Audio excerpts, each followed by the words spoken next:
Hello, I'm Mark Staples, and I'm the moderator for a continuing series of legislative candidate interviews of the candidates vying to go to the Montana legislature starting in January 2009. This series is brought to you by Bresnan Communications, the Montana Cable Telecommunications Association, and your hometown MCAT. This morning, a gentleman who I believe served on the original board for the Public Access Channel and is running, he's the incumbent and running for re-election to House District 92 in Missoula, Robin Hamilton. Robin, thank you for joining us. And start out with giving the viewing audience in Missoula and your would-be constituents, or your current constituents and the constituents you hope to continue to represent, some of your personal background. Well, Mark, I'm a fourth-generation Montanan. My great-grandfather built a house up the Rattlesnake. It's still there, and my cousin still lives there. It's at the corner of Duncan Drive and Lolo Street. And it's a pleasure to knock on doors in that area because some of the folks remember my family.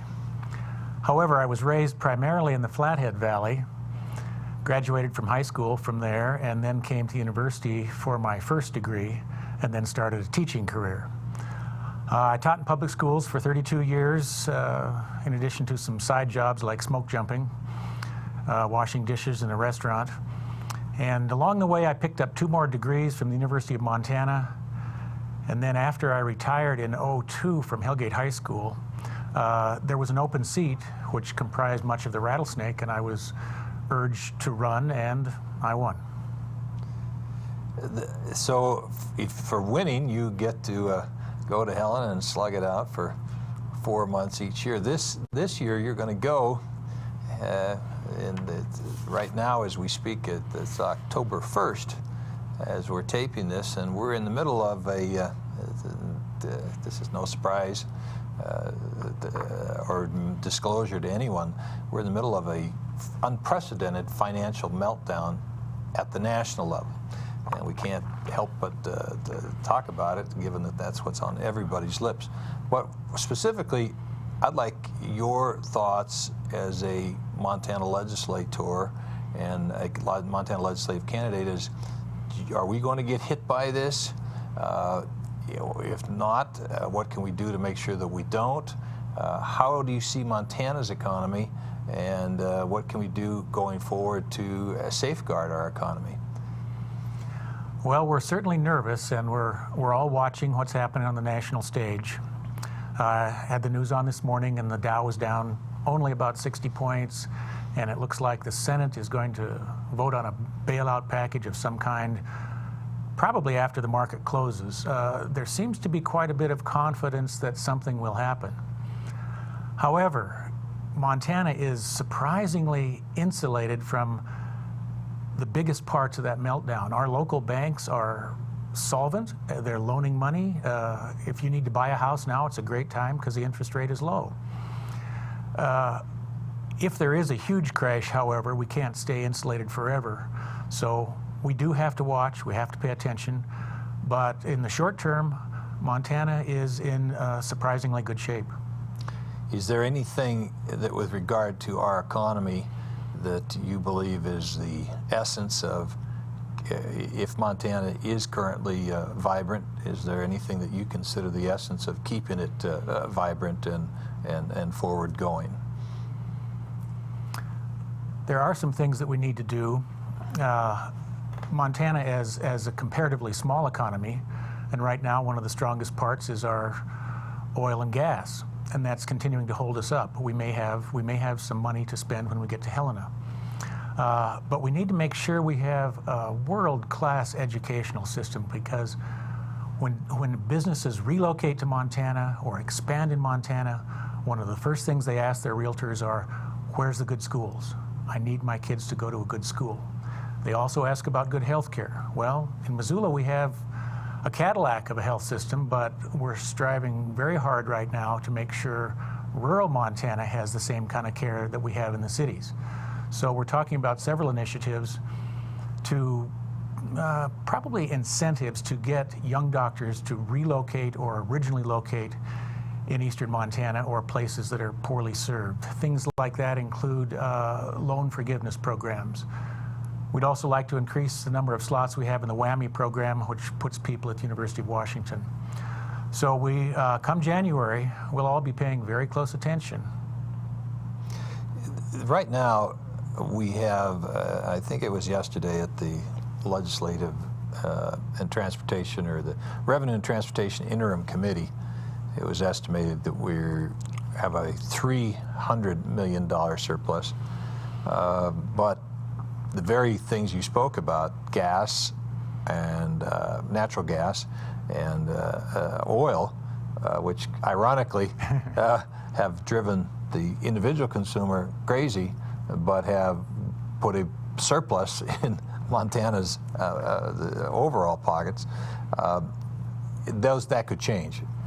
If we do have a surplus going into the session, and given that you want to incentivize certain things, how much of it can we afford to spend? Do we spend any of it? Do we give some of it back? Do we invest it? If so, in what? I mean, if we are fortunate enough to have that, what are we going to do with it? Well, Mark, well, 2 weeks ago it looked better than it looks now. One of the things we're nervous about when we get to Helena is whether this potential meltdown has an effect on our retirement programs. Because although our banking industry is healthy, our entire retirement programs, the teachers' retirement and the public employees' retirement systems, are invested widely, wisely, I think, diversely, but they will be hit if there is a continued meltdown.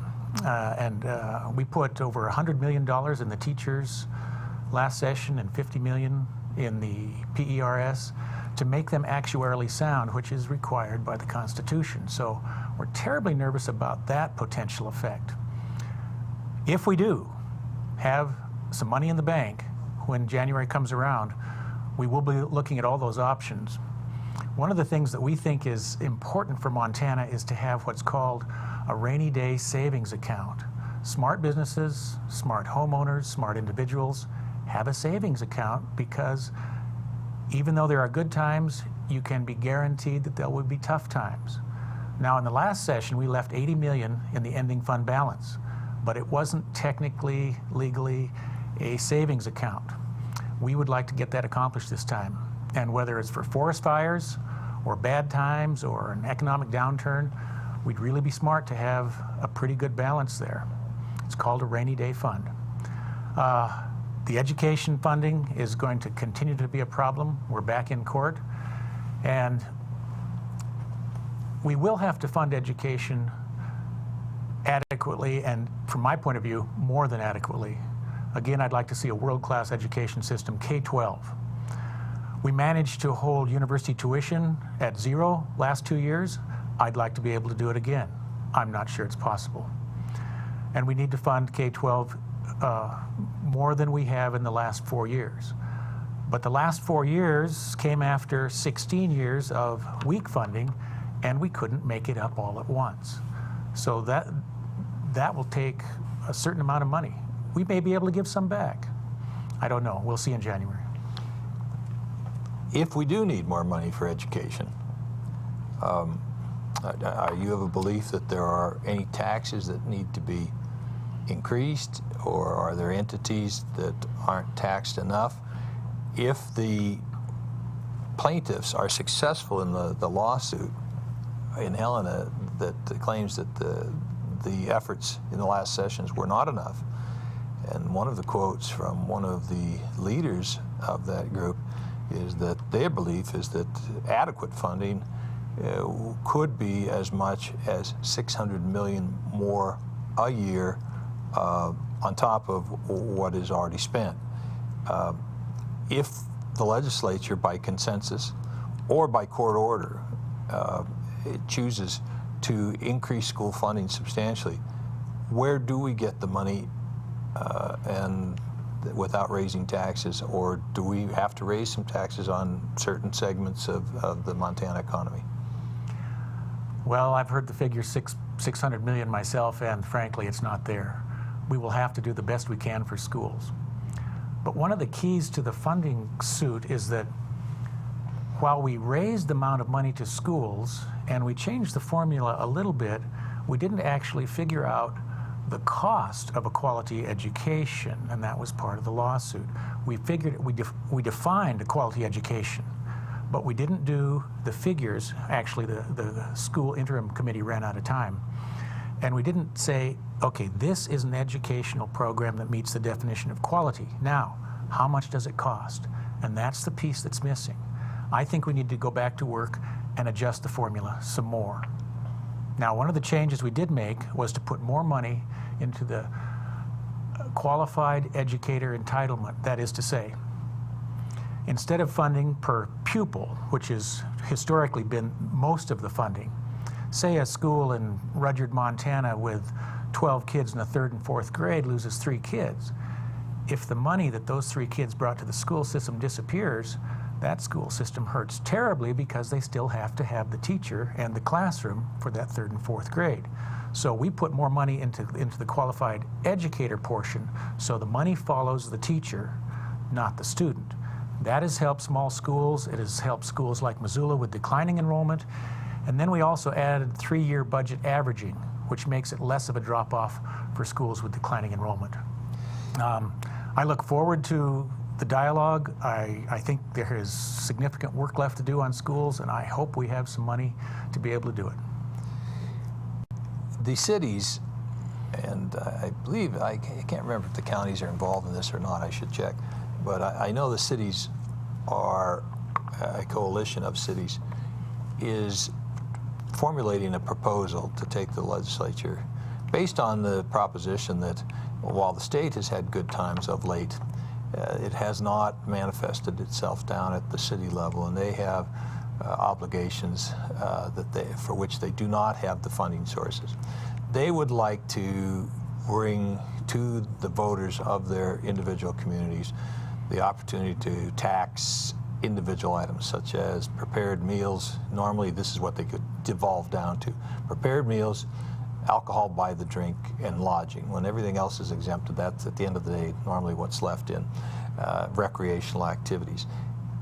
If that is brought to the legislature, and it will be, will you support the bill to give communities the right to local option taxing authority? Not right now, only resorts have it, or resort communities. This would give every community in Montana that right. Do you support that concept, Robin? Mark, it depends on how the bill's written.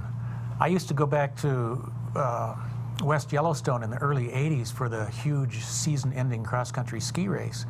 And at that time of year, when there were still piles of snow and puddles 3 feet deep, the streets of West Yellowstone were a mess. And 15 years later, after that resort tax, they're beautiful. We have curbs, sidewalks, streetlights, infrastructure. It has made an incredible change. Whitefish, Montana, where I taught for 5 years, has done similar things with their resort tax, and it hasn't destroyed local business. So I will consider it very seriously. I know our mayor, John Engen, wants it for Missoula because we don't have enough money in the city to continue to keep up our infrastructure. And it depends on how you write it. First of all, it's local option. The citizens of a city or a county may vote it for themselves. If they don't want it, they don't get it. And you can also write the bill different ways. For instance, one proposal that I particularly liked was to take 2% of that sales tax and return it to property owners to mitigate their property tax. So yes, I will consider it very seriously. It depends on how it's written. With the time we have left, I've brushed over these broad subjects and hoped it gave you enough territory to express some of the things you're most interested in. But I'd like to give you an opportunity now in closing to give impetus to specific ideas that you want to take to Helena, things, unfinished business that you might have as an incumbent, or things you want to support. I guess an agenda if you have one, and then, I guess one more pitch to the voters to send you back to Helena. Thanks, Mark. In terms of energy, one of the things that several of us are looking at our increased use of solar.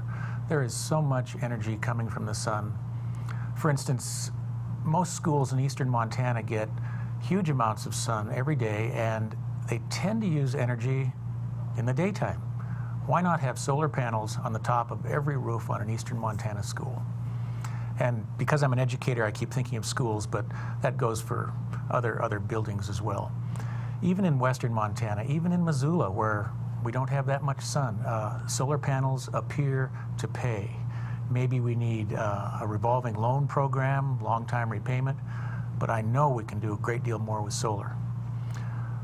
One of the things that I've hoped for years, and we've had 3 bills fail in the last 4 sessions, is to have a teacher's benefits pool.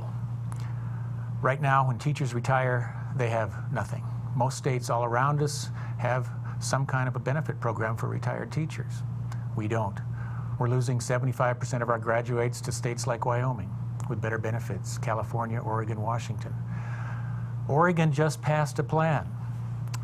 It's having a few startup problems. We're looking at it very closely. If it looks to be a model that could work for Montana, I may introduce a bill. Another thing that I'm hoping to do, planning definitely to do, is to start a Green Schools Caucus. It's a big project, and it has to do with long-term building plans as well as curriculum. We discover, and there's a fair body of evidence, that students who attend green schools perform as much as 20% higher. And that's not just because the building is green, it's because concepts like sustainability are woven throughout the curriculum. I'm currently working with some folks from Cal State Chico who developed the California curriculum of sustainability, which was mandated in the last California session. So a lot of good work has been done. We're hoping we can follow along. Robin, I want to thank you for taking the time to come and visit with us, and I wish you good luck in the election. And the interesting thing about this to me, and I've been around Helena for years, is how hard these candidates work door to door, block to block, neighborhood to neighborhood for months to get elected. All for the reward of getting to go to Helena for 4 months away from their family, their businesses, their loved ones, their friends, and work 6 days a week, often 12 hours a day, and that would be a short day for what Montanans would, I think, have to call short pay. And so on the 7th day, the reward is that then they get to answer to their constituents for what they didn't accomplish in those 6 days. And yet we have this high quality of Montanans who, for all of our benefit, seek out these jobs. And I do appreciate, the President appreciates it, Montana Television Communications Association appreciates it, and I hope that the voters appreciate it and will honor these candidates by going in November and voting. Thank you. Thanks, Mark. Thank you.